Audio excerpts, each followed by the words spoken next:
Screen પર તમે બે ન્યૂઝ કટ જોઈ રહ્યા છો. બે ઘટના બને છે છેલ્લા 2-3 દિવસમાં. એક ઘટના બને છે મુંબઈમાં અને બીજી ઘટના બને છે અમદાવાદમાં. મુંબઈની ઘટનામાં એવું થયું કે એક રિક્ષાને ઓવરટેક કરવાની બાબતમાં ઝઘડો થઈ ગયો. તો રિક્ષા ચાલકે બીજા રિક્ષા ચાલકોને બોલાવ્યા અને 10 જણાએ ભેગા મળીને એક યુવકને રસ્તા વચ્ચે માર મારીને મોતને ઘાટ ઉતારી દીધો. એ પણ એના માતા પિતાની નજર સામે.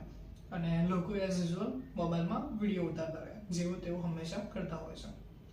બીજી ઘટનામાં એવું થયું કે અમદાવાદના બોપલ વિસ્તારમાં એક એક્સયુવી ચાલક ઓવર સ્પીડિંગ કરી રહ્યો હતો.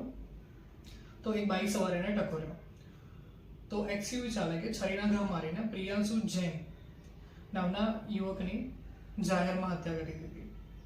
પાછળથી જાણવા મળે કે આરોપી સરગીત પોલીસ સ્ટેશનમાં ફરજ બજાવે છે, જેને દારૂની લતના લીધે પહેલા સસ્પેન્ડ કરવામાં આવી ચૂક્યો છે.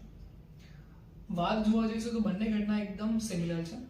વાત એકદમ નજીવી હતી, પણ સવાલ એ છે કે આજના દેશના યુવાધનને એવું તો શું થઈ ગયું છે કે નજીવી બાબતમાં પણ તે કોઈનો જીવ લેતા વિચારતા નથી, અચકાતા નથી.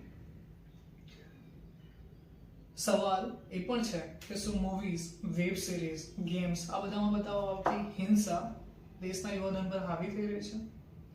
શું દારૂ કોઈનો જીવ લઈ શકે છે? સવાલ આપણા માટે પણ છે કે જ્યારે આવી કોઈ ઘટના જાહેરમાં બનતી હોય છે ત્યારે મૂક દર્શક બની મોબાઈલમાં વિડીયો ઉતારવો ક્યાં સુધી યોગ્ય છે? સવાલ પ્રશાસન સામે પણ છે કે લોકો અત્યારે કોઈ પણ નજીવી બાબતમાં પણ કાયદો પોતાના હાથમાં લઈ રહ્યા છે, તો એમણે પણ યોગ્ય પગલાં લેવા જોઈએ કે લોકો કાયદો હાથમાં લેતા પહેલા વિચારે. બસ આ જ. જય હિન્દ, જય ભારત, જય સંવિધાન.